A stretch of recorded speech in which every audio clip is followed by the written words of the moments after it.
की बातें समझ नहीं आती, कभी उसे किसी का व्यवहार समझ में नहीं आता। एक व्यक्ति को, मात्र एक स्त्री को, एक घर की गृहिणी को हम तो सिर्फ यही कहेंगे कि अगर आप अच्छे हो ना, आपको कुछ भी करने की जरूरत नहीं है। आप व्रत कर रहे हो, अभी कुछ दिन पहले एक बहुत अच्छा व्रत निकल करके गया ना, हरतालिका तीज। अभी कुछ दिन बाद करवा चौथ का व्रत आएगा।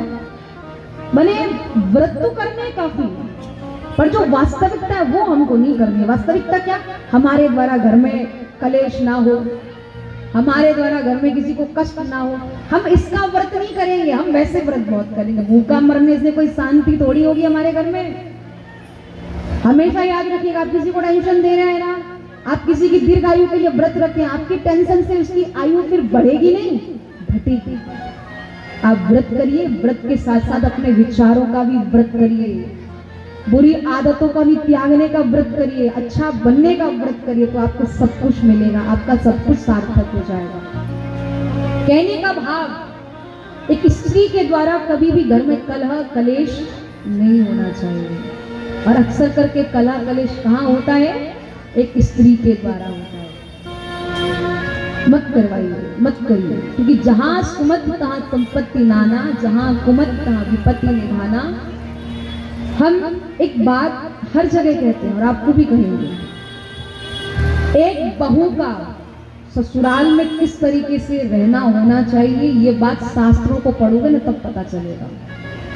या अपने बुजुर्ग माता पिता के भी, माता पिता के बारे में सुनोगे ना, अपनी दादी के बारे में, नानी के बारे में सुनोगे ना, तब पता चलेगा।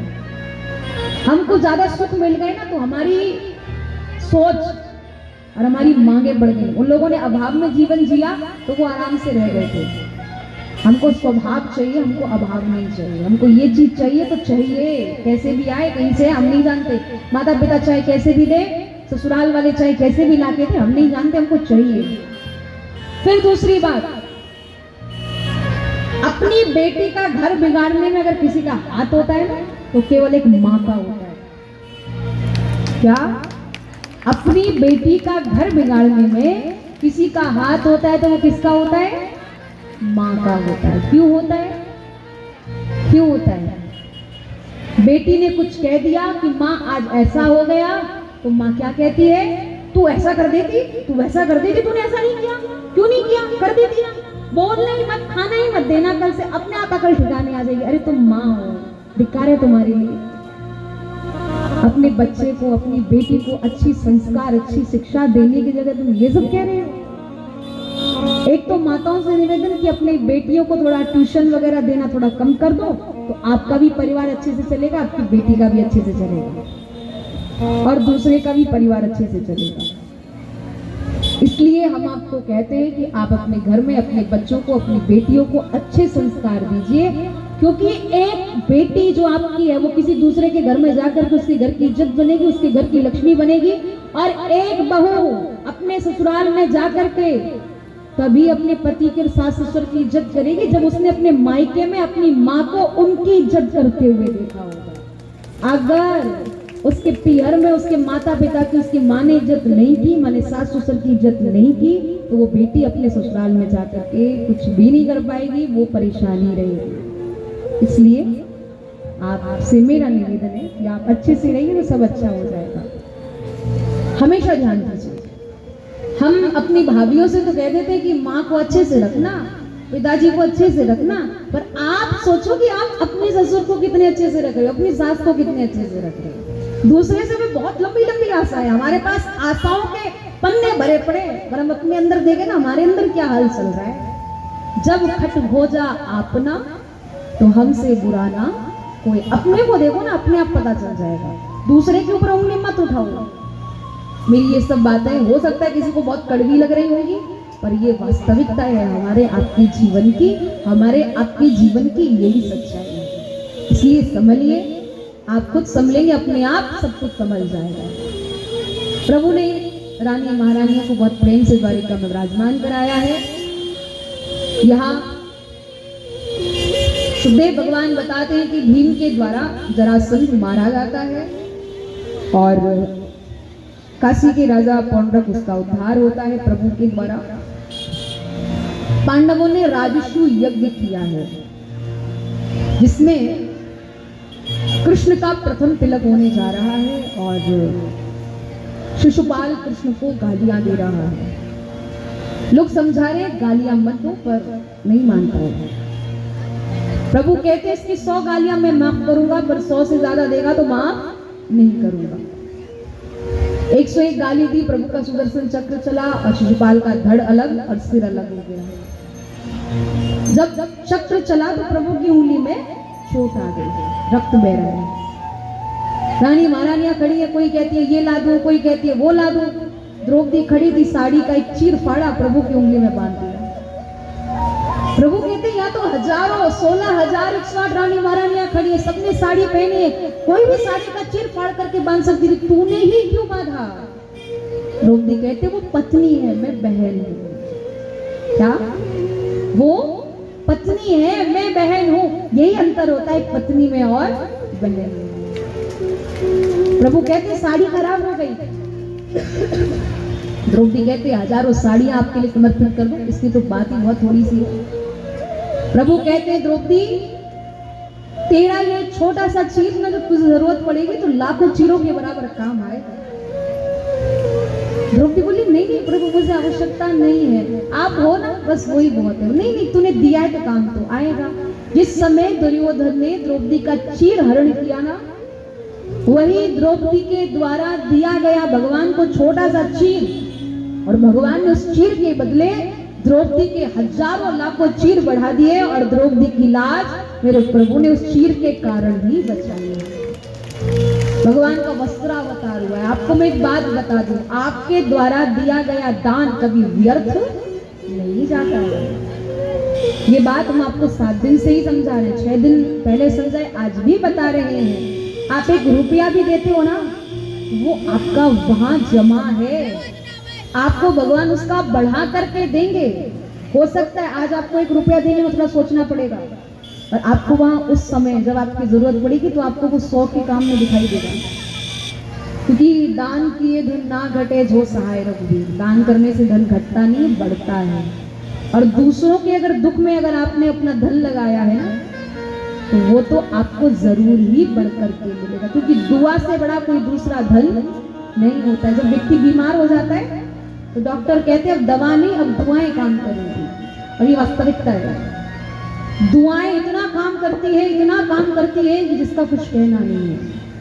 और दान तो हर जीव को करना चाहिए। तो आइए, हमको आपको भी दान करने का अवसर मिल रहा है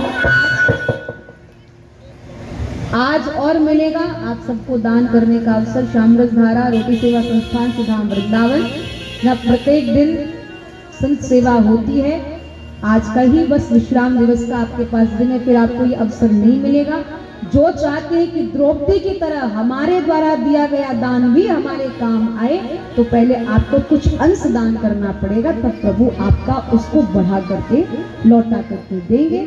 तो हमारे आपके पास यही समय है, आप शीघ्र से शीघ्र आइएगा और अपने द्वारा दान दे करके प्रभु की कृपा प्राप्त कीजिएगा। सिर्फ 5 ही मिनट का समय है, तो आप लोग शीघ्र से शीघ्र आएंगे और शामरस धारा रोटी सेवा संस्थान सुधाम वृंदावन में जो चल रहा है उसके लिए हम और आप अपना योगदान देंगे। ज्यादा सोचना नहीं है, सिर्फ और सिर्फ 5 मिनट। जय श्री राम। आइएगा। जय श्री कृष्ण। राधे राधे। एक बार जोर से बोलेंगे, घर बांध। वही चीर जब दुष्टों ने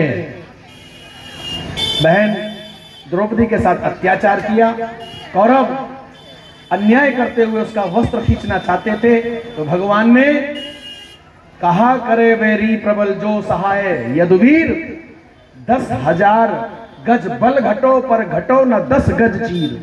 10 गज चीर 10,000 हाथियों बल वाले उस दुशासन के लिए भारी पड़ गया। बस देख रहा है ये सारी है कि नारी बीच सारी है, समझ ही नहीं आया। हाथ मलता रह गया, पसीना पसीना हो गया दुशासन, पर जिसके सहायक कहा करे बैरी प्रबल जो सहाय यदुवीर, भगवान यदुवीर द्वारकानाथ उनके रक्षक थे। ये तो बहन द्रौपदी से भूल हुई, उन्होंने बोला होता है भगवान देखो, तो तत्काल हृदय से हृदय में रहने वाले प्रकट हो जाते। उन्होंने बोल दिया था द्वारकानाथ, तो पहले उनको एड्रेस प्रूफ ठीक करने के लिए द्वारका जाना पड़ा और फिर द्वारका से वहां आना पड़ा, और नहीं तो तत्काल दुर्योधन और दुशासन का मान मर्दन कर देता मेरा कन्हैया। तो भैया एक बात और भी बताऊं, एक बाबा ने अपने शिष्य को एक दिन 3 रुपया दिया, पुरानी बात है, कहा बेटा जाओ बाजार में और 3 रुपया खर्चा करके आओ। तो वो चेला चला, उसने देखा, पहुंच गया त्रिवेणीगंज बाजार में। अब मार्केट में देखा कि किसी हलवाई के यहाँ गरम गरम जलेबी बन रहा था। उसके मन में आया हो ना हो 1 रुपए का जलेबी खा लिया जाए। 1 रुपए का जलेबी हलवाई से तोला और भगवान को हाथ जोड़ के भोग लगा दिया। आगे कहीं, अब देखिए यहाँ तो आपके भक्तों में आस्था है, तो धर्म के काम में भी अच्छी खासी संख्या है भक्तों की, इसके लिए मैं जोर से एक बार ताली बदन करिए हमारे भक्तों के लिए। लेकिन उस जगह पर कहीं वो नाच गान हो रहा था, जिसमें बड़े बड़े पीने वाले, बड़े बड़ी मूछों वाले और जो है झूम रहे थे। अब उस शिष्य के भी मन में आया, उसने वहां भी 1 रुपया फेंक दिया। क्या बोले? फेंक दिया। अब फिर उसके बाद आगे बढ़ा तो गणपति पूजा हो रही थी त्रिवेणीगंज मार्केट में, और उसने गणपति भगवान को जाके धोखा और 1 रुपया गणपति भगवान को भी चढ़ा दिया। लौट के आया, गुरुजी ने पूछा चेला 3 रुपया कैसे खर्चा किया? बोले बाबा 1 रुपया अब को, 1 रुपया तब को, और 1 रुपया अब को न जब को। 1 रुपया अब को, बोले ये क्या रे? बोले 1 रुपया अब को माने मैं जलेबी लेके खा लिया तो अभी के लिए हो गया। 1 रुपया तब को गणपति बप्पा की पूजा में चढ़ा दिया, फिर मिलेगा अगले जन्म में। और 1 रुपया जो वो नाच गान में फेंका था वो तो अब को न तब को। कहने का मतलब आपके तो भैया दोनों हाथों में लड्डू हैं, तो अभी भी गणपति पूजा हो रही है, आगे भी गणपति पूजा होगी, आज भी भागवत चल रही है और आगे भी फिर कोई आके महाराज भागवत कहेंगे। तो इस तरह से आप लोग 2 मिनट के लिए अब हमारे सेवा प्रकल्प में जुड़ेंगे। यद्यपि मेरा बैंक बैलेंस पूरा है, इसमें कोई दो राय नहीं है, पर फिर भी मुझे कॉलम पूरा करना पड़ता है, और अब वो छोटे बाबा है नहीं तो इसीलिए मुझे सेवा। तो आइए आपके शुभ नामों का मैं यहाँ से उल्लेख करता हूँ। कम से कम 11 नाम आपके आज जो है, हाँ क्या नाम होगा? गुप्तदान महाकल्याण।